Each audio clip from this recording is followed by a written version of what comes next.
جنت میں چلا جائے گا۔ تو یہ تو بہت اچھی بات ہے، بہت آسان بات ہے، لیکن ضروری یہ ہے کہ ہم کلمہ طیبہ کے مطلب کو سمجھیں۔ اللہ تک ہمیں پہنچنا ہے، یعنی جنت اپنے لیے گارنٹی سے یہاں بنانی ہے۔ یہ تھوڑے سے مختلف الفاظ میں کہہ رہا ہوں، یعنی آپ کو جنت یہاں پر کمانی ہے، اپنے آپ کو جنت کا مستحق بنانا ہے، اور وہ اس کی قیمت دیکھیں، جنت کی ایک ہی قیمت ہے، وہ لا الہ الا اللہ ہے۔ اگر آپ نے لا الہ الا اللہ کا حق ادا کر دیا تو آپ جنتی ہیں، آپ کے لیے خوشخبری ہے۔ اعوذ باللہ من الشیطان الرجیم، بسم اللہ الرحمن الرحیم۔ اللہم صلی علی سیدنا محمد معدن الجود والکرم وآلہ وسلم۔ سامعین و ناظرین اکرام، السلام علیکم ورحمۃ اللہ وبرکاتہ۔ آج کا ہمارا موضوع لا الہ الا اللہ کا معنی۔ دیکھیں، یہ کلمہ طیبہ ہے اور اس کا معنی جاننا بہت زیادہ ضروری ہے۔ دراصل یہ ایک وعدہ ہے جو ہر وہ شخص جو اللہ تک پہنچنا چاہے، اللہ کے قریب ہونا چاہے، اللہ کے راستے پر چلنا چاہے، اس کے لیے اس کا معنی جاننا بہت زیادہ ضروری ہے۔ افسوس سے یہ بات میں کہہ رہا ہوں کہ انسان آج کا مسلمان جو ہے وہ کلمہ طیبہ کی حقیقت سے آگاہ نہیں ہے، اور نہ یہ آگاہ ہونے کی، یعنی اپنے آپ کو آگاہ کرنے کی ضرورت بھی محسوس نہیں کرتا۔ دیکھیں، یہ ایک بنیادی کلمہ ہے اور یہ ایک بہت جامع بات ہے۔ اللہ کے رسول فرماتے ہیں کہ من قال لا الہ الا اللہ فقد دخل الجنہ، کہ جس نے لا الہ کہہ دیا وہ جنت میں داخل ہو گیا، یعنی جس نے اس کا حق ادا کر دیا، بجمیع حقوق ہی، اس کے حقوق ادا کر دیے کلمہ طیبہ کے، تو وہ جنت میں چلا جائے گا۔ تو یہ تو بہت اچھی بات ہے، بہت آسان بات ہے، لیکن ضروری یہ ہے کہ ہم کلمہ طیبہ کے مطلب کو سمجھیں۔ دیکھیں، مختصر بات، خلاصہ کلام یہ ہے کہ ہماری منزل اللہ ہے، اور اللہ کے راز اللہ تک ہمیں پہنچنا ہے، یعنی جنت اپنے لیے گارنٹی سے یہاں بنانی ہے۔ یہ تھوڑے سے مختلف الفاظ میں کہہ رہا ہوں، یعنی آپ کو جنت یہاں پر کمانی ہے، اپنے آپ کو جنت کا مستحق بنانا ہے، اور وہ اس کی قیمت دیکھیں، جنت کی ایک ہی قیمت ہے، وہ لا الہ الا اللہ ہے۔ اگر آپ نے لا الہ الا اللہ کا حق ادا کر دیا تو آپ جنتی ہیں، آپ کے لیے خوشخبری ہے۔ اچھا، اب یہ بات میں اگر ایک اور طریقے سے آپ کو کہوں، اس کا معنی جو ہے، دیکھیں، اللہ تعالیٰ نے ہمیں زندگی گزارنے کا اختیار دے کر دنیا میں بھجوایا ہے، اور بنیادی طور پہ دیکھیں، بات یہ ہے کہ باقی تمام مخلوقات اپنا مقصد تخلیق پورا کرنے پر مجبور ہیں، اور وہ اپنی فطرت سے سرمو انحراف نہیں کر سکتی۔ یعنی آپ گدھے کو گوشت نہیں کھلا سکتے، گدھا گھاس کھائے گا، گوشت نہیں کھا سکتا، اور شیر جو ہے تو وہ گھاس نہیں کھا سکتا۔ اس کے آپ نے جتنی بھی اچھی گھاس ڈالیں شیر کے سامنے، یہ ویسی ایک مثال میں آپ کو، یعنی جو گوشت کھاتے ہیں وہ گھاس نہیں کھاتے، جو گھاس کھاتے ہیں وہ گوشت نہیں کھا سکتے۔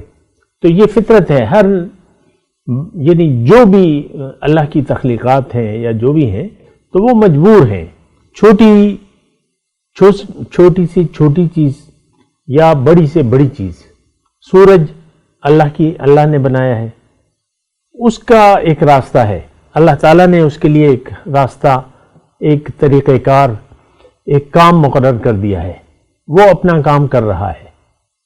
ایک یعنی آپ دیکھ لیں نا، ہمارے جو ٹائمنگ ہے، جون کے مہینے میں سردی نہیں ہو سکتی، اور جنوری کے مہینے میں جون کا موسم نہیں ہو سکتا۔ ایک خاص فاصلہ، ایک خاص رفتار، ایک خاص تپش، ایک خاص زمین سے دوری، تو وہ اللہ تعالیٰ نے مقرر کر دیا ہے۔ جون کے مہینے میں گرمی ہوگی، جنوری کے مہینے میں سردی ہوگی۔ کیوں؟ کہ یہ سورج مجبور ہے، بہت بڑا ہے، زمین سے بھی کئی سینکڑوں گنا بڑا ہے، لیکن سورج مجبور ہے۔ ایک چونٹی اپنی فطرت پر مجبور ہے۔ شہد کی مکھی مجبور ہے کہ وہ شہد بنائے گی، اور اس کا کام ہی ہے شہد بنانا۔ اب کیسے بنائے گی یہ کام اس کو معلوم ہے، اللہ تعالیٰ نے اسے وہ بھی بتا دیا کہ شہد آپ نے کیسے بنانا ہے۔ ہر مخلوق اپنی جو کام ہے، جو مقصد ہے، جو فطرت ہے، اس پر وہ مجبور ہے۔ اچھا، اب رہ گیا انسان۔ اس کی منزل دیکھیں، اس میں ایک لطیف نقطہ ہے، اس کی منزل دنیا نہیں ہے۔ باقی تمام مخلوقات تو اللہ تعالیٰ نے انسان کے لیے بنائی ہے، اور ہر ایک تخلیق کا ایک مقصد ہے، اور وہ مقصد پورا ہو رہا ہے، پورا کر رہا ہے۔ ہر مخلوق اپنا مقصد تخلیق جانتی ہے، فطرتی طور پہ، قدرتی طور پہ، اور اس کو کرنے کا طریقہ اسے معلوم ہے، اور وہ مجبور بھی ہے۔ یہاں تک کہ فرشتے جس کا کام کا حکم دیا جاتا ہے وہ نافرمانی نہیں کر سکتے۔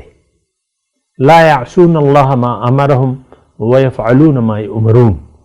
اچھا، اب انسان جو ہے، یہ ایک تھوڑا سا باریک نقطہ ہے، اس کو ذرا سمجھیں۔ انسان کی منزل اللہ ہے۔ وَأَنَّ إِلَىٰ رَبِّكَ الْمُنْتَهَىٰ، اے انسان تیری انتہا تو رب ہے۔ اللہ کی ملاقات، اللہ کا دیدار، اللہ کا تقرب اللہ تعالیٰ نے اس کے لیے مقرر کر دیا ہے، لیکن اللہ تعالیٰ نے اس میں جبر نہیں کیا ہے انسان پہ۔ انسان کو پیدا تو اپنے لیے کیا ہے، لیکن اس کو مجبور نہیں کیا ہے، کیونکہ یہ خوشی کا سودا ہے، خوشی کا سودا ہے۔ حدیث ہے، من احب لقاء اللہ احب لقاءہ ومن کرہ لقاء اللہ کرہ لقاءہ۔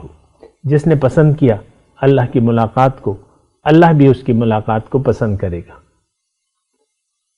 اللہ کو بھی یعنی پسند ہوگی اس کی ملاقات، اور جو ناگوار سمجھے گا اللہ کی ملاقات کو، اللہ بھی اس کی ملاقات کو ناگوار سمجھے گا۔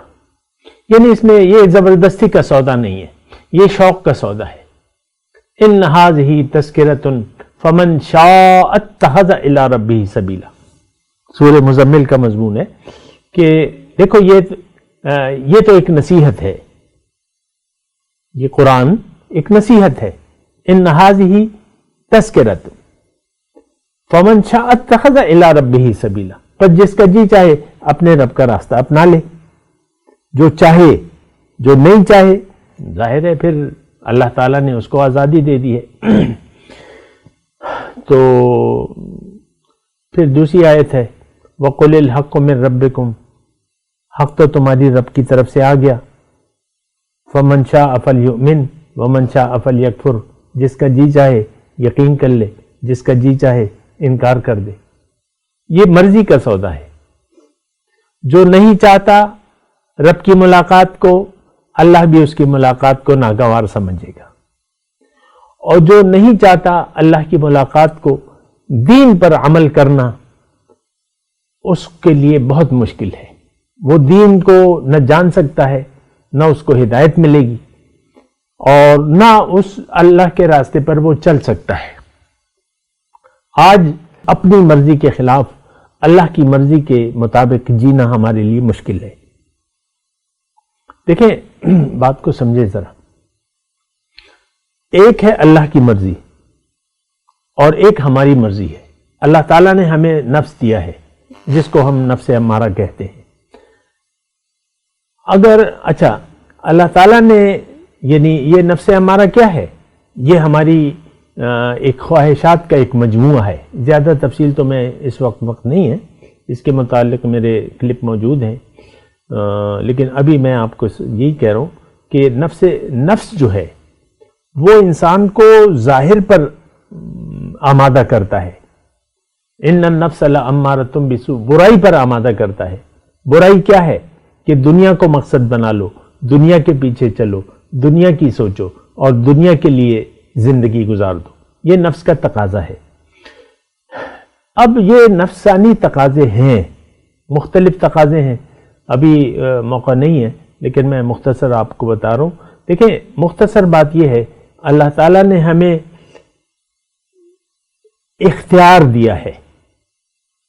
اختیار کیا؟ کہ اگر ہم اللہ کو منزل بنا لیں تو اللہ تعالیٰ ہمیں ہدایت بھی دے گا اور سیدھے راستے پر چلنے کی توفیق بھی دے گا۔ لیکن اگر ہم اللہ کو منزل نہیں بناتے تو ہمیں ہدایت نہیں ملے گی، کیونکہ ہم خود نہیں چاہتے، اور سیدھے راستے پر چلنے کی توفیق بھی نہیں ملے گی۔ یہ بات بھی نوٹ کر لیں، سارا مسئلہ آپ کی چاہت کا ہے۔ تو یہ بات ذرا سمجھنے کی کوشش کریں، باقی باتیں میں اگلی نشست میں کروں گا۔ وآخر دعوانا الحمدللہ رب العالمین۔ مولاي صل وسلم دائما ابدا على حبيبك خير الخلق كلهم